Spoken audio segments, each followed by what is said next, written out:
بسم اللہ الرحمن الرحیم۔ میں ہوں ظفر شیخ اور آپ مجھے دیکھ رہے ہیں YouTube channel ZDK voice of peace پہ۔ آج کی نشست میں ہماری یہ خوش قسمتی ہے کہ ہمارے ساتھ بہت ہی ایک پیاری شخصیت، پرومیننٹ اور اپنے کام کے حوالے سے بہت ہی جانے پہچانے جاتے ہیں، خاص طور پہ سیاست کے حوالے سے، ڈینش سیاست کے حوالے سے اور سماجی حوالے سے بھی جتنے بھی بنیادی مسائل ہیں ہمارے اس معاشرے میں، پاکستانی کمیونٹی میں اور ڈینش کمیونٹی میں بھی، ڈنمارک کے حوالے سے اگر بات کریں تو ان کی گہری نظر ہے۔ باشی قریشی صاحب ہمارے ساتھ موجود ہیں اس نشست میں، اور لیکن میں یہ سب سے پہلے تو یہ چاہوں گا کہ اس پروگرام میں ان کے ذاتی حوالے سے بھی بات چیت ہو کہ یہ کہاں سے بلانگ کرتے ہیں اور بچپن انہوں نے کیسا گزارا، تعلیم کیسی حاصل کی، اور بچپن کے دوران کچھ یادگار واقعات ہمارے ساتھ، ہمارے دیکھنے اور سننے والوں کے ساتھ شیئر کریں گے۔ تو باشی قریشی صاحب، سونا صافیوں کہ آپ نے ٹائم دیا کہ آپ میرے اس YouTube channel ZDK voice of peace کے مہمان بنے، تو میں یہ چاہوں گا کہ جیسا میں نے انٹرو میں کہا کہ آپ بہت ہی اچھی شخصیت، ایکٹیو شخصیت ہے، پرومیننٹ شخصیت ہے، اپنے کام کے حوالے سے بھی، انسانیت کے حوالے سے بھی، ہر لحاظ سے میں سمجھتا ہوں کہ آپ کا قد بہت اونچا ہے۔ لیکن میں یہ چاہوں گا کہ ہمارے دیکھنے اور سننے والے یہ جاننا چاہیں گے کہ آپ کے اندر ایک ایز اے انسان بچپن کی یادیں وہ بھی ہیں، وہ ہمارے دیکھنے اور سننے والوں کے ساتھ بھی شیئر کریں، اور سب سے پہلے تو یہ بتائیں کہ آپ کہاں سے بلانگ کرتے ہیں اور اس کے بعد پھر بات کو آگے بڑھاتے ہیں۔ بھائی، سب سے پہلے تو آپ کے ٹی وی پروگرام کا بہت بہت شکریہ کہ آپ نے جو ہے مجھ سے بات کرنے کے لیے جو ہے یہ پروگرام بنا رہے ہیں۔ اس کے بعد دوسری بات یہ ہے کہ میں نے جتنے بھی انٹرویو دیے ہیں زندگی میں، اس میں پرائیویٹ زندگی کے بارے میں کبھی بات نہیں کرتا، لیکن آپ کے لیے میں ایک ایکسیپشن بناتا ہوں، کیونکہ آپ نے بات ہی ایسی پوچھی ہے تو میں پھر اب آپ کو منع بھی نہیں کر سکتا، نہ بھی نہیں کر سکتا۔ ہماری فیملی جو ہے وہ، ان کا تعلق جو ہے سیالکوٹ سے ہے، اور ساتھ میں جو ہے ہمارے جو نانا کی فیملی ہے وہ حافظ آباد سے ہیں۔ ٹھیک ہے۔ لیکن پاکستان بننے سے پہلے میرے ابو جو تھے وہ، کیونکہ وہ ایجوکیشن میں تھے، تو وہ جو ہم لوگ انڈیا میں تھے، پھر پارٹیشن ہوئی، تو ہم اتنی جلدی واپس نہیں آ سکے، کیونکہ آپ کو پتہ ہے سرحدوں پہ کافی ماردار ہو رہی تھی۔ تو جب ہم واپس آئے تو پھر ہم اپنے آبائی جو ہے علاقہ سیالکوٹ میں چلے گئے، وہاں پہ مختلف جگہوں پہ رہے، کلاس والا میں اور سیالکوٹ شہر میں، اس کے بعد گودپور اور مختلف سنبڑیال میں۔ لیکن اور ہم لوگوں کی زمینیں جو ہیں وہ بھی کلاس والا میں تھیں۔ ٹھیک ہے۔ لیکن کیونکہ ہمارے ابو ہمیشہ یہ کہا کرتے تھے کہ بیٹا زندگی میں جو بھی کرنا کرو، لیکن اپنے ناخن کے نیچے مٹی نہیں آنے دینی۔ اچھا، ٹھیک ہے۔ اب اس کا کیسے کر سکتے ہیں، وہ نہیں چاہتے تھے کہ ہم لوگ بھی جو ہے ذمہ داری کی طرف جائیں۔ ٹھیک ہے۔ تو پھر وہ ہمیں جو ہے وہ راولپنڈی لے آئے۔ اچھا۔ اور وہاں پہ ہماری تعلیم بھی ہوئی، اور میں ان کا بہت شکر گزار ہوں، ابھی وہ جس دنیا میں نہیں، لیکن جس طریقے سے انہوں نے گائیڈنس کی ہے تو اس سے یہ پتہ چلتا ہے کہ وہ یہ دیکھ رہے کہ مستقبل میں تعلیم جو ہے وہ بہت ضروری ہے۔ ٹھیک ہے۔ تو یہ تھا تھوڑا سا بیک گراؤنڈ۔ اچھا، میں چاہوں گا یا ہمارے دیکھنے اور سننے والے یہ جاننا چاہیں گے کہ آپ نے انڈیا سے ہجرت کی سیالکوٹ کے علاقے میں، اس کے بعد پھر راولپنڈی آپ آئے۔ اچھا، وہاں آ کر آپ نے ابتدائی تعلیم حاصل کی، تو وہ تھوڑا سا ذرا شیئر کریں، اور اس کے بعد بچپن کا تھوڑا باتیں شیئر کریں۔ جیسے سب بچے کرتے ہیں، ہم نے مڈل کیا، اس کے بعد پھر میٹرک کیا، اس کے بعد میں نے کالج میں داخلہ لیا، لیکن اور میں ایکچولی پروفیسر بننا چاہتا تھا فلسفی کا، مجھے فلسفی اور جیوگرافی کا بڑا شوق تھا۔ آپ یقین کیجئے کہ 9 سال کی عمر میں نے دنیا میں تقریباً 50 پین فرینڈز بھی تھے، میں ان کے ساتھ باقاعدہ جو ہے نا کورسپونڈنس بھی کرتا تھا۔ تو میری یہ بڑی خواہش تھی کہ میں، یہ کس ایج کی بات آپ کر رہے ہیں؟ ہاں جی، یہ کس میں 9 سال کا تھا۔ اچھا، 9 سال کی ایج میں۔ اچھا۔ اور یہ جو مجھے انگلش میں بات کرنے کا نا، وہ اسی وقت سے، کیونکہ جب آپ کورسپونڈنس کرتے ہیں تو آپ اردو میں تو نہیں کر سکتے۔ اینی وے، تو میں نے اپنے ابو سے کہا کہ میں جو ہے آرٹس کی تعلیم لینا چاہتا ہوں۔ تو کیونکہ وہ خود بھی ایجوکیشنسٹ تھے، تو انہوں نے کہا بیٹا ابھی نیا نیا پاکستان بنا ہے تو آرٹس کی تعلیم جو ہے نا وہ ٹھیک تو ہے، لیکن وہ فیوچر کے لیے تمہارا جو ہے نا اس میں کوئی فیوچر نہیں ہوگا، تو تم ایسے کرو تم انجینئرنگ کرو. ٹھیک ہے. اور آپ کو پتا ہے کہ آرٹ سے ایک دم انجینئرنگ کرنے کے لیے جو ہے نا کافی کچھ کرنا بہت پڑتا ہے، کچھ محنت چینج کرنا پڑتا ہے. جی جی. تو مجھے پھر وہ سائنس کے سبجیکٹ کرنے پڑے. اور لیکن ایک بات یہ ہے کہ کیونکہ مجھے گھر پہ بھی تعلیم دی جاتی ہے تو میں نے بڑی ینگ عمر میں جو ہے تعلیم کافی مکمل کر لی. اچھا. تو پھر میں نے جب کیا کہتے ہیں انجینئرنگ کی تعلیم کی طرف، تو میں نے ابو سے ایک شرط رکھ دی. اچھا. میں نے کہا اگر آپ چاہتے ہیں کہ میں انجینئرنگ کروں تو میں پھر غیر ملک میں جا کے پڑھوں گا اور وہاں پہ جو ہے تعلیم کروں حاصل کروں. ٹھیک. تو پھر میں جرمنی چلا گیا. اچھا. وہاں سے آپ نے تھوڑا سا میں پاکستان میں آپ کو ذرا رکھنا چاہتا ہوں. تعلیم کے دوران آپ نے جیسا بتایا کہ یہ پہلے جو انجینئرنگ کی تعلیم سے پہلے آپ وہ آرٹس کی تعلیم کرنا چاہتے تھے، لیکن وہ انجینئرنگ کے لیے آپ کو ظاہر ہے پھر وہ محنت کرنا، سبجیکٹ چینج کرنے پڑے. اچھا. اس دوران میں تھوڑا جاننا چاہتا ہوں کہ اس میں آپ نے کس طرح کی ایکٹیویٹیز آپ کرتے تھے؟ اسپورٹس کے حوالے سے اگر میں پوچھوں، یا ہوتا ہے نا بچپن میں جیسے دوستوں کا ایک دائرہ کار ہوتا ہے، باہر تو آپ نے رابطے رکھے جو آپ بتا رہے ہیں، لیکن وہاں آپ کے کیسے رابطے تھے اسپورٹس کے حوالے سے؟ ظفر بھائی یہ آپ نے بہت اچھا سوال کیا، کیونکہ مجھے تقریباً 60 سال کے بعد تک میں کہوں گا ایک شخص نے وہاں سے امریکہ سے فون کیا. وہ میرا بچپن کا دوست تھا، وہ آج کل امریکہ میں رہتا ہے. تو اس نے کہیں اچھا. جب ہم پاکستان میں تھے تو سب بچوں کی طرح کرکٹ بھی کھیلتے تھے، لیکن مجھے ٹیبل ٹینس کا بہت شوق تھا. اچھا. اور میں کافی چیمپئن بھی تھا اپنے اسکول کالجز وغیرہ میں. ٹیبل ٹینس کھیلی اور لیکن مجھے اسٹیمپس جمع کرنے کا بڑا شوق تھا. اچھا. میں نے اس زمانے میں اسٹیمپس اور میچز اور کوائنز جو ہے نا وہ جمع کرنا شروع کیا بچپن کی عمر سے. پھر اس کے ساتھ پین فرینڈشپ جو ہے، کارسپونڈنس کا بڑا شوق ہوا. تو کیونکہ مجھے بچپن سے یہ شوق تھا کہ میں سفر بھی کروں گا، باہر رہوں گا بھی دیکھنے کے لیے. ہاں جی. تو جتنی میری ایکٹیویٹیز تھیں یا جو مشاغل تھے، جو ہابیز تھیں، وہ ان کا اسی طرف جو ہے رجحان تھا. اچھا. ٹھیک ہے. اچھا. جیسا آپ نے فرمایا کہ پاکستان سے آپ نے ٹریول کیا تعلیم کے سلسلے میں، تو جرمنی آپ تشریف لے آئے. اور پاکستان کی دنیا تو بہت مختلف، اور باہر کی دنیا، یورپ کی دنیا خاص طور پہ اگر کہیں تو یہ کیسا آپ نے محسوس کیا یہاں کر؟ کیونکہ میرے کافی پین فرینڈ تھے مختلف ممالک میں، اور جرمنی میں بھی میرے پین فرینڈس تھے.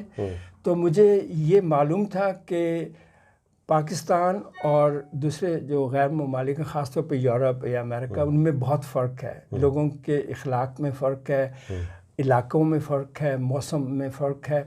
تو یہ میں جیسے وہ کہتے ہیں نا، میں گاؤں سے اٹھ کے نہیں آ گیا، تو مجھے تھوڑا بہت پتہ تھا ان چیزوں کا. ہاں جی، نالج تھا. اور میں جب کارسپونڈنس کرتا تھا اس وقت بھی میں لوگوں سے، اپنے دوستوں سے یہی سوال پوچھتا تھا کہ تمہارا کلچر کیسا ہے، تمہاری جغرافی کیسی ہے، ہسٹری کیسی ہے. تو مجھے کچھ معلوم تھا. تو جب میں جرمن آیا تو میں اپنے ایکچولی وہ ایک فیملی تھی جن کے فادر میرے پین فرینڈ تھے. تو میں ان کے گھر میں میونشن میں آ کے رہا. وہیں پہ میں نے جرمن بھی سیکھی اس وقت. اور پھر وہ باؤ انجینئرنگ کے انسٹیٹیوٹ میں نے داخلہ لیا. پھر لیکن آپ کی بات درست ہے کہ پاکستان اور یورپ میں بہت بڑا فرق ہے. اور میں نوجوان تھا. ایک تو ٹھنڈ بہت تھی. مجھے نئے سارے گرم کپڑے خریدنے پڑے. وہ جو جرمن فیملی تھی انہوں نے مجھے شاپنگ بھی کرا کے دی. ٹھیک ہے. اور دوسری چیز جو مجھے ایک دم شوق ہوا ظفر بھائی، وہ یہ تھا کہ لوگ اچھے ہیں لوگ، لیکن دے آر ویری کولڈ. جیسے اندر سے، ہاں، وہ جب ان کا وہ بڑا کریکٹ جیسے کہتے ہیں نا. اب آپ سے جیسے ہم لوگ ملتے ہیں جیسے جپھی ڈالتے ہیں، ہاتھ ملاتے ہیں، کہتے ہیں کیا حال ہے فیملی، وہ ایسے نہیں تھا. ٹو دی پوائنٹ، مطلب بالکل ٹو دی پوائنٹ. ایک طرح سے اچھی بھی ہے کیونکہ میں نے سیکھا بہت ان چیز سے نا. ٹھیک ہے. لیکن نہ تو مجھے موسم پسند آیا، کیونکہ میں ایک کرسمس کے وقت وہاں پہنچا جب بڑی سخت برف باری ہو رہی تھی وہاں پہ. تو میں نے پھر یہ کون سا سن یاد ہے آپ کو؟ I think 66 some thing. 66. ہاں جی. اس وقت تو واقعی بہت اچھا. پھر میں نے وہ جو جرمن فیملی تھی ان سے مشورہ کیا کہ میں جو ہے جرمنی میں نہیں رہنا چاہتا. اچھا. تو انہوں نے کہا تم ایسے کرو کہ تم جو ہے انگلش اسپیکنگ کنٹری جو ہے نا اچھا اس میں ایجوکیشن کے لیے اپلائی کرو. تو پھر میں نے کینیڈا. جی، تو باشی صاحب پاکستان سے آپ نے جرمنی میں آئے اور وہاں آپ نے اپنی تعلیم کو مکمل کیا اور وہاں سے پھر آپ نے ٹریول کرنے کا فیصلہ کیا کیونکہ وہاں سردی کافی تھی، اور پہلے سے ذرا بتائیں کہ وہاں سے کہاں آپ نے موو کیا؟ جی، سردی کے علاوہ جو ہے جرمن لوگ وہ جو ہیں وہ بہت سرد مزاج ہیں، اچھے ہیں، کریکٹ ہیں، لیکن میں عادی تھا گرم جوشی کا لوگوں کے ساتھ میں. تو پھر میں نے جو جرمن فیملی کے ساتھ بات چیت کی کہ میں تعلیم کے لیے جو ہے کہیں اور جانا چاہتا ہوں. تو پھر میں نے کینیڈا کی یونیورسٹیوں کے لیے اپلائی کیا اور امریکن یونیورسٹیوں کے لیے اپلائی کیا. تو مجھے جو ہے میامی یونیورسٹی سے انہوں نے مجھے قبول کیا. جی، اور مونٹریال کی. لیکن مونٹریال بھی ٹھنڈی جگہ ہے، بڑی ٹھنڈ پڑتی ہے وہاں پہ. تو پھر میں نے میامی میں چلا گیا، وہاں پہ اپنی میں نے تعلیم مکمل کی اور مجھے ایک بہت بڑی انٹرنیشنل کمپنی میں ایک جاب مل گیا انجینئر کا. اور انہوں نے مجھے جو ہے مونٹریال بھیج دیا. دیکھیں قسمت سی بات ہے. تو میں پھر وہاں گیا اور وہاں تھوڑے عرصے کے لیے میں نے کام بھی کیا، لیکن میں چاہتا یہ تھا کہ کسی نہ کسی طریقے سے پاکستان واپس چلا جاؤں. کیونکہ جب آپ کو، میں سب سے بڑا بیٹا ہوں تو وہ بڑے بیٹے کے ساتھ فیملی کی جو ہے توقعات بھی ہوتی ہیں. تو پھر میں نے ڈیسائیڈ کیا 69 کے اینڈ میں کہ میں واپس جانا چاہتا ہوں. تو پھر میں وہاں سے کینیڈا سے جو ادھر آیا، اسکینڈینیویا اور پولینڈ وغیرہ کا میں نے سفر کیا. اچھا. اور نہیں، وہاں آپ نے جاب کی اور اس کے بعد پھر آپ نے فیصلہ کیا کہ وہاں سے میں موو کروں؟ میں پاکستان جانا چاہتا ہوں. اچھا، پاکستان آپ جی پاکستان آپ چلے گئے؟ پھر میں جانا چاہتا تھا. اچھا. لیکن اسی دوران پھر میں نے میرے کچھ دوست تھے پولینڈ میں اور اسکینڈینیویا، انہوں نے کہا کہ تم ابھی جا رہے ہو تو ادھر سے ہوتے ہوئے ٹھیک ہے ہمیں وزٹ کرتے ہیں. تو پھر میں پہلے لگزمبرگ آیا، وہاں سے پھر ادھر آیا. ٹھیک ہے.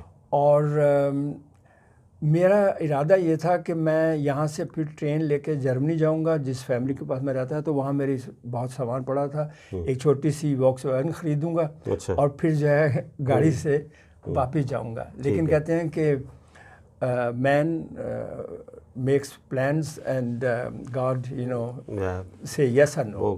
وہی ہوا. تو میں جب کوپن ہیگن آیا تو میں نے کہا میں 2-3 دن یہاں پہ ٹھہروں گا. اچھا. تو میں ایک جرمنی سے کوپن ہیگن کا کیسا ہے آپ کو خیال آیا کہ مجھے نہیں، جرمنی سے نہیں. اچھا. میں جرمنی ادھر جانا تھا میں نے. اچھا، جانا. ہاں جی. تو میں کینیڈا سے ادھر آیا، وہاں سے پھر میں جرمنی یہاں سے کوپن ہیگن سے ٹرین لے کے جرمنی جانا. اچھا، کوپن ہیگن میں آپ آ گئے. جی. ٹھیک. کوپن ہیگن آئے. یہ کون سا دور ہے؟ یہ ہے 70 کا شروع کا ہے. اچھا 70. اچھا. تو میں نے یہاں پہ، آپ کو یاد ہوگا کہ یہ جو سینٹرل اسٹیشن ہے وہاں پہ ایک جگہ تھی، آپ جا کے بیڈ اینڈ بریک فاسٹ کے لیے جو ہے، کیونکہ ہوٹل تو بہت ایکسپینسو. تو میں وہاں پہ کھڑا ہوا اپنی لائن میں انتظار کر رہا تھا. تو ایک ینگ لڑکا میرے پاس آیا پیچھے سے، اس نے مجھے ایسے دستک دی. تو مجھے کہنے لگا کہ دیکھو یہاں بہت مہنگی جو ہے جگہ ہیں، تو اگر تم میرے ساتھ رہنا چاہتے ہو تو یو آر ویلکم. اب یقین کیجئے، دیکھیں ایک ایسے ملک میں جہاں پہلی دفعہ آئے ہیں اور ایک شخص آپ کو کہہ رہا ہے، ینگ اسٹوڈنٹ، کہ تو میں پھر اس کے ساتھ، میں نے کہا ٹھیک ہے، میں پھر اس کے ساتھ چلا گیا. اور وہ ایک کولیکٹیو تھا، اس میں رہتے تھے 7-8 اسٹوڈنٹ. اچھا. تو وہ بھی اس وقت یونیورسٹی میں پڑھ رہا تھا، تو میں ان کے ساتھ چند دن کے لیے رہا. پھر میں جرمنی جانے کے لیے تیاری کر رہا تھا. تو میرا ایک امریکن دوست جو میں امریکہ میں جانتا تھا وہ مجھے مل گیا یہاں. اس کی شادی ہوئی تھی ایک ڈینش لڑکے. اس طرح ایک پاکستانی تھا؟ نہیں، وہ امریکن تھا. اچھا، امریکن تھا. اس کی تو بس پھر ظفر بھائی ایسے ہوا کہ ایک دن سے 1 ہفتہ، 1 ہفتے سے 3 ہفتہ، پھر وہ سارے پلان جو ہے نا وہ پھر مجھے ایک چیز بہت پسند آئی ڈینمارک کی. اس وقت لوگ بہت ہی خوبصورت طریقے سے آپ سے پیش آتے تھے. بلکہ جب آپ کبھی بستہ پہ کھڑے ہوتے تو اگر شخص آتا تو وہ اپنا ہیٹ ایسے کر کے نا وہ آپ کو ہیلو کرتے تھے اور ہمیشہ کہتے تھے کیا حال ہے، تم کدھر سے آئے ہو. تو یہ جو آزادی تھی نا یہ وہ مجھے بڑی پسند آئی. اور اس زمانے میں کوئی ویزا وغیرہ نہیں تھا, نہ آپ کو کوئی کسی سے پرمیشن لینی پڑتی تھی, لوگ یہاں پہ آتے تھے. اور پھر میں ایک دن اسٹیشن پہ کھڑا تھا تو میں نے کافی پاکستانیوں کو دیکھا, تو ان سے پتہ چلا کہ یہاں پہ آپ جو ہے جاب بھی ڈھونڈ سکتے ہیں. تو میرے ذہن میں وہ کچھ تھا, تو میں نے کہا پھر یہ کوئی نہ ٹرائی کیا جائے. تو اس طریقے سے میرا جو پہلا تعارف تھا اسٹے ڈنمارک کے ساتھ ہوا. اچھا ٹھیک ہے. یہاں ڈنمارک نے آپ کو ایکسیپٹ کیا اور آپ کو اچھا لگا یہاں کا ماحول, یہاں آپ رہ گئے. اچھا شروع کی تھوڑی سی باتیں ایک تو شیئر کریں اور اس کے بعد پھر پروگرام کو آگے بڑھاتے ہیں. جی it's lack of time also. No problem. Yes. پھر ایسے ہوا کیونکہ جب آپ ایک نئے ملک میں جاتے ہیں تو میں نے انجینئرنگ کی جاب کے لیے اپلائی کیا تو وہ مجھے نہیں ملا. صحیح بات ہے, اس وقت بھی نسلی تعصب ضرور تھا. اچھا. بلکہ ایک جگہ میں نے انٹرویو کے لیے گیا تو وہ جو ان کے جو مینیجر تھا وہ کہنے کہ mister Qureshi we have not invited people like you to work as engineer but as dish washers. تو میں نے کہا I am not gonna work as dish washer for you. ٹھیک ہے. تو پھر مجھے ایک کوپن ہیگن سے باہر ایک ہوٹل ہے, سود بڑا نیا تھا, تو وہاں اسسٹنٹ مینیجر کی, کیونکہ میں اس کو فرینچ بھی بولتا تھا, جرمن بھی بولتا تھا, انگلش, اور تو وہ جو ہے مجھے گئی. تو اس طریقے سے پھر آہستہ آہستہ. ٹھیک ہے. 80s میں مجھے خلجی صاحب ملے, یوسف خلجی صاحب. ہاں جی, وہ بھی سیالکوٹ سے تھے لیکن اب ان کی وہ پیپل پارٹی کے تھے. تو میرا بھی پیپل پارٹی سے پاکستان میں جب میں اسٹوڈنٹ تھا تو اس وقت بھٹو صاحب سے ملاقاتیں ہوئی, تو وہ بھی میرا ان کے ساتھ ایک تعلق تھا. تو انہوں نے مجھے ایک مشورہ دیا کہ آپ ایسے کیوں نہیں کرتے کہ ہمیں ہماری مدد کریں ایک NGO بنانے کی. اچھا. اس سے ہوگا کہ کیونکہ تمہیں لینگویج بھی آتی ہیں تو تم ایک قسم کی ہماری مدد کر سکتے. تو پھر ہم نے جو ہے ایک NGO بنائی, پاکستان پیپلز سوسائٹی. اس سے پہلے ولایت صاحب کی ایک آرگنائزیشن تھی یہاں پہ پاکستان سوسائٹی, ان کی تو پہلے تھی بہت. تو اس وقت مجھے ولایت صاحب سے بھی ملاقات ہوئی. اچھا. تو پھر 80s کے شروع میں جو ہے میں نے پھر فارن منسٹری میں جو ہے ایک انوان دا روڈ ہوتی تھی, اس میں مجھے جگہ ملی. تو ایسا کرتے کرتے پھر میں نے اخباروں میں مجھے لکھنے کا بڑا شوق ہے جی. پھر اخباروں میں لکھنا شروع کیا. جب بھی غیر ملکوں کے ساتھ کوئی زیادتی ہوتی تھی یا کوئی نیا قانون بنتا تھا, غیر ملکیوں کی کھنچائی کی جاتی تو پھر میں جو ٹی وی اور ریڈیو وغیرہ پہ بلان شروع کیا. تو اس طریقے سے میرا جو ہے نا بہت زیادہ اس طرف جو ہے نا وہ میرا سفر چل پڑا. اور اس وقت سے پھر میں اسی کی طرف ہوں. ٹھیک ہے. اس دوران آپ نے کوئی اپنی ازواجی زندگی کے حوالے سے سوچا؟ کیا آپ کو سوچنا چاہیے کہ ظفر بھائی, میں اگر آپ برا نہیں منائیں گے تو میں کہہ دیتا ہوں, مجھے شادی کا شوق ہی نہیں رہا کبھی. اچھا. تو میں نے اس لیے شادی کی ہی نہیں. اور پھر یہ کہ اگر ڈنمارک میں رہ کے اگر آپ شادی کرتے ہیں تو آپ سب سے بیوقوف ہیں آپ. ٹھیک ہے. سوری میں کہہ رہا ہوں, لیکن چلے اس کی تفصیل میں ہم نہیں جاتے. نہیں, میں اس لیے کہہ رہا ہوں کہ ٹھیک ہے, نوجوان تھے, ظاہر ہے کام بھی اچھے تھے, پیسے بھی اچھے تھے, ڈسکوٹیک بھی جاتے تھے, دوست بھی بڑے اچھے تھے, تو شادی کی ضرورت نہیں. اچھا, آپ کے بارے میں یہ کہا بھی جاتا ہے کہ سیکولر مائنڈڈ ہیں, تو اس حوالے سے تھوڑا سا بتائیں کہ میں پروگریسو ہوں. پروگریسو ہیں. اچھا, دیکھیے نیگیٹو لحاظ سے نہیں آپ نہیں. دیکھیے اگر آپ میرے گھر آئیں تو میری ایک بہت بڑی لائبریری, رضا آئے ہوئے ہیں آپ. جی. تو 1000 سے زیادہ کتابیں تو اسلام اور اسلامک ہسٹری پہ میرے پاس, اور میں نے اسلام کو بڑی قریب سے پڑھا ہے, اردو میں, ڈینش میں, مختلف مذاہب کو پڑھا ہے. ظفر بھائی یہ کہتے ہیں کہ میں سیکولر ہوں, ان کو پھر میرے خیالات کا بالکل نہیں پتہ. میں پروگریسو اس لیے ہوں کہ میں ایک چیز پہ یقین کرتا ہوں, اس کو انگلش میں کہتے ہیں لیو اینڈ لیٹ لیو. کہ آپ اچھی زندگی گزاریں اور دوسروں کو بھی گزارنے دیں, کسی کی برائی نہیں کریں, اور اگر آپ کی کوئی برائی کرتے ہیں تو آپ وہاں سے ہٹ جائیں. تو آپ نے دیکھا ہوگا کئی دفعہ جب میں جاتا ہوں پاکستان سوسائٹی کی میٹنگز وغیرہ میں تو میں ایک طرف ہو کے بیٹھ جاتا ہوں, اور جو جاننے والے ہیں میرے آپ سے بات ہوتی ہے, ولایت بھائی سے بات, کچھ اور ہیں, لیکن میں نارملی جو ہے نا وہ کم جاتے ہیں. اور پھر میں جی اچھا چلیں ٹھیک ہے، یہ بات تو یہاں تک ہوگی. اچھا آپ کی شخصیت ایسی ہے کہ ابھی آپ سیاسی حوالے سے بھی بڑے ایکٹیو ہیں اور سیاسی حوالے سے آپ بہت جانے پہچانے جاتے ہیں، اور ساتھ ساتھ جیسا آپ نے بتایا کہ میڈیا کے حوالے سے بھی، لکھنے کا بھی، اور این جی اوز وغیرہ کے حوالے سے. یہ بھی ذرا تھوڑا سا مختصراً بتائیں، اس کے لیے آپ نے کوئی تعلیم یا ٹریننگ حاصل کی یا ایک اندر آپ کے تعلیم یہ تھا؟ ایسے تعلیم تو میرے پاس تھی، جی جی میں زبانیں بھی کافی بولتا. جی جی تو اس لیے جب خلجی صاحب نے کہا، مجھے انوائٹ کیا، اور بعد میں ولایت صاحب کے ساتھ میں ملا، تو وہ آٹومیٹک جو ہے نا، دیکھیے اگر آپ کے دل میں خواہش ہو، کوئی ولولہ ہو، تو آپ کو اس کی کوئی ٹریننگ لینی چاہیے. ماحول جو ہوتا ماحول ہے اچھا مجھے ملا، تو اس حساب سے جو ہے اس کے بعد پھر میں نے جو ہے یورپین یونین کی سب سے بڑی آرگنائزیشن ہے جو نسلی تعصب کے خلاف کا، پھر میں اس کا پریزیڈنٹ بنا. پھر میں برسل میں جو ہے ہمارا آفس ہے وہاں پہ. اچھا لیکن کیا نام ہے اس کا؟ European network against racism, اس کی 700 آرگنائزیشن ہے جو اس کے اندر ہے. تو میں اس کا پہلا پریزیڈنٹ تھا 8 سال کے لیے. اچھا لیکن آپ کو جیسے پتہ ہے کہ یورپ میں اسلاموفوبیا بڑھتا جا رہا ہے، تو 2010 میں پھر ہم نے ایک نئی آرگنائزیشن بنائی جس کا نام ہے European Muslim initiative for social cohesion. اب جو لوگ مجھے سیکولر کہتے ہیں ان کو یہ بھی نہیں پتا کہ میں اتنی بڑی آرگنائزیشن کا ہیڈ کرتا ہوں.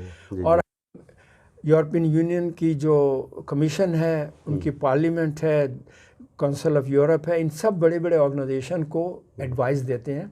اور خاص طور پہ اسلاموفوبیا کے خلاف میں نے کئی کتابیں لکھی ہیں، آرٹیکلز لکھے ہیں. تو میں یہ چاہتا ہوں کہ جب ہم ایک معاشرے میں رہتے ہیں تو ہمیں اپنا فرض بھی ادا کرنا چاہیے. ٹھیک ہے، ہم اچھی طرح اس معاشرے میں رہیں، ٹھیک ہے، قانون نہ توڑیں، انٹیگریٹ ہوں، زبان سیکھیں، لیکن ساتھ ساتھ رسول بھائی اپنے جو رائٹس ہیں، اپنے جو حقوق ہیں، اس پہ کبھی بھی آپ کمپرومائز نہ کریں. یہ بہت ضروری بات ہے. ٹھیک ہے. اچھا ابھی آپ اس وقت صورتحال جو ہے یا اس وقت جو کنڈیشن، اس میں آپ ایک یہاں کا لوکل میڈیا ہے ریڈیو ہم وطن، جو کہ میں سمجھتا ہوں کہ بہت ہی پرانا یہاں کا میڈیم ہے، اور بہت اچھے طریقے سے جی اس کے ساتھ آپ اٹیچ ہیں اور بہت اچھے طریقے سے آپ کام کر رہے ہیں نصر ملک صاحب کے ساتھ مل کر اور رضا مصطفیٰ صاحب کے ساتھ مل کر. بلکہ اگر تھوڑا آگے بڑھیں تو حاجی مصطفیٰ صاحب اس کے فاؤنڈر ہیں اور ان کی سرپرستی میں بھی آپ کر رہے ہیں. اچھا یہ کیسا آپ کا تجربہ؟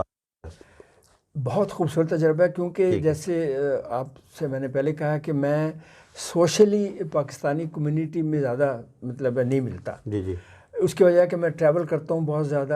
ابھی تو کرونا ہے، اب تو نہیں ہوتا. تو اس وجہ سے وہ جو قربت ہے نا، وہ میری صرف سیاسی قربت ہے. ٹھیک ہے. تو حاجی صاحب نے مجھے ایک دفعہ پوچھا، کہنے لگے تم اتنا کام کر رہے تو تم ہمارے ساتھ کیوں نہیں مل کے کام کرتے؟ تو میں نے کہا آپ کو یہ پکا کہہ رہے ہیں یا ویسے ہی کہہ رہے ہیں؟ انہوں نے کہا نہیں. میں نے کہا میرے خیالات جو ہیں ہو سکتا ہے کہ کچھ پاکستانیوں کو پسند نہ آئے. تو انہوں نے کہا تم اس کی بات چھوڑو، یہ مجھ پہ اور رضا پہ چھوڑ دو. تم جو ہے جو پروگرام کرنا چاہتے ہو وہ کرو. تو اس کے لیے پھر ہم نے ظفر بھائی یہ کیا، کیونکہ ڈینش سیاست پہ اور انٹرنیشنل سیاست پہ ہماری کافی جو ہے گہری نظر ہے. تو پھر ہم یہ کرتے ہیں، تجویز یہ تھی کہ ہم پچھلے ہفتے کی ساری خبریں جو ہیں، خاص سیاسی ہوں، سماجی ہوں یا معاشرتی ہوں، اس کو اکٹھا کر کے وہ اپنے عوام تک پہنچائے جائے. کیونکہ ہمارے دیکھا ہوگا آپ نے کہ ہمارے ہاں، میں نوجوان نسل کی بات نہیں کر رہا، لیکن اکثر لوگ جو ہیں ڈینش اخبار نہیں پڑھتے یا ڈینش میڈیا پہ نظر نہیں ہوتی، اور جو کچھ ہوتا ہے اس ملک میں وہ ڈینش میڈیا میں لکھا جاتا ہے. تو پھر ہم یہ کرتے ہیں کہ ہر ہفتے سنڈے کو ریڈیو ہم وطن پہ جو ہم باشی کے سنگ پروگرام کرتے ہیں، جس میں میں اور نصر بھائی جو ہے نا 10-12 ٹاپک لے کے ان کے اوپر جو ہے ڈسکشن. آج ہم مثلا کرونا پہ بھی بات چیت کرتے ہیں، پاکستان میں جو موجودہ حالات کے اوپر، ابھی جو نئے قانون بننے جا رہے ہیں جو کہ غیر ملکیوں کی زندگی کو بہت ہی دوبر کریں گے، اس پہ بھی جو ہے ہم لوگ بات کرتے ہیں. ٹھیک ہے، چلیں ابھی پروگرام کو وائنڈ اپ کرتے ہیں. آخر میں آپ کیا کہنا چاہیں گے کہ ڈنمارک نے آپ کو کیا دیا اور آپ جو کچھ کر رہے ہیں اس سے آپ مطمئن ہیں؟ دیکھیے ہاں جی، سب سے پہلے تو میں یہ کہوں گا کہ ڈنمارک کی سوسائٹی ہے، اس میں آزادی رائے بہت زبردست ہے. اور مجھے سب سے خوبصورت بات ڈنمارک میں جو مجھے سب سے خوبصورت بات لگی وہ یہ ہے کہ یہاں پہ آزادی رائے ہے. آپ کو کوئی یہ منع نہیں کرتا کہ آپ کیا کہنا چاہتے ہیں، کیونکہ اگر جو چیزیں میں یہاں پہ کہتا ہوں یا لکھتا ہوں اگر میں کسی اور ملک میں کہتا تو مجھے بڑی پرابلم ہوتا. تو یہ چیز ڈنمارک نے مجھے دی ہے، لیکن جو میں نے ڈنمارک کو دیا ہے وہ بھی بہت اچھی بات ہے. وہ یہ کہ میں نے اس سوسائٹی میں انٹیگریٹ ہو کے اس سوسائٹی کو آئینہ دکھایا ہے کہ آپ جو کچھ دعوے کرتے ہیں وہ کئی دفعہ وہ دعوے جو ہیں وہ اچھے نہیں ہوتے. تو آپ بھی غیر ملکیوں کی عزت کرنا سیکھیں تاکہ ہم لوگ جہاں پہ رہتے ہیں اس سوسائٹی میں جو ہے اپنی کنٹریبیوشن کو بڑھا سکیں. ٹھیک ہے، تھینک یو سو مچ باشی صاحب. دل تو بڑا کر رہا تھا کہ باتیں آپ سے زیادہ سے زیادہ کریں، لیکن جو کچھ بھی آپ نے بتایا ہمارے دیکھنے سننے والوں کے لیے میں امید کرتا ہوں کہ یہ کچھ نہ کچھ اس سے حاصل کریں گے. اللہ تعالیٰ آپ کو خوش رکھے. اور جیسا کہ آپ نے خود بھی یہ بتا دیا کہ لوگ آپ کی شخصیت کو کنٹروورشل کرتے ہیں، لیکن آپ آج نے خود بتا دیا کہ آپ کے پاس اسلام کے حوالے سے بھی اور ویسے بھی کافی کچھ نالج آپ رکھتے ہیں، اور یہاں جو پروگرام کرتے ہیں اس حوالے سے بھی ہماری کمیونٹی کے لیے بہت زیادہ کام کرتے ہیں. اللہ تعالیٰ اسی طرح آپ کو ثابت قدم بھی رکھے اور آپ اپنا کام جاری رکھیں. سو مچ. ZDK وائس آف پیس کے آپ مہمان تھے، اور انشاءاللہ تعالیٰ دوبارہ پھر کبھی آپ سے بات چیت ہوگی. تو آج کے لیے اتنا ہی. معزز ناظرین، یہ تھا ہمارا آج کا پروگرام. بہت بہت شکریہ. ZDK وائس آف پیس اور ظفر شیخ ایک ساتھ. Thank you. اللہ حافظ.